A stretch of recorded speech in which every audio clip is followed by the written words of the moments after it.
শীতকাল এসে গেছে, আর শীতকাল মানেই ছাদ বাগান হোক বা বাড়ির বারান্দায় ফুল গাছ প্রত্যেকেরই চাই। উত্তরে হাওয়ায় ভেসে যাওয়ার আগে বাড়ির বারান্দা রঙিন হওয়াটা চাই, বা ছাদ বাগান রঙিন হওয়াটা চাই। বারান্দায় বা ছাদ বাগানে অনেকেই ফুলের বাগান তৈরি করেছেন, তবে সেই বাগানে শীতে কী কী ফুল গাছের চারা লাগাবেন সেটা বুঝতে পারছেন না। তাই এই ভিডিওতে কয়েকটি টিপস দিলাম। পেটুনিয়া শীতের দেশের ফুল হলেও পেটুনিয়া এখন এদেশের আবহাওয়াতেও ফুটিয়ে তোলা সম্ভব। নানা রঙের একঝাঁক পেটুনিয়া শুধু যে আপনার বারান্দা বা ছাদকে আকর্ষণীয় করে তুলবে তাই কিন্তু নয়, মন ভালো রাখতেও এই ফুলের জুড়ি মেলা ভাস।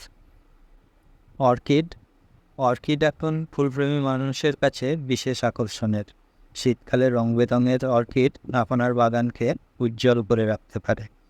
তাই ছাদ বাগান হোক বা বারান্দায় কয়েকটি অর্কিড রাখাই যায়। গাঁদা ফুল লাগানো বাগানে রাখা খুব একটা সহজ না হলেও যারা ফুলের সঙ্গে বেশ কিছুক্ষণ সময় কাটান এবং ফুল গাছের যত্ন করতে পারেন, তারা নিজেদের ছাদ বাগানে বা বারান্দায় লাগিয়েই ফেলতে পারেন হলুদ, কমলা, সাদা বিভিন্ন রঙের গাঁদা ফুল।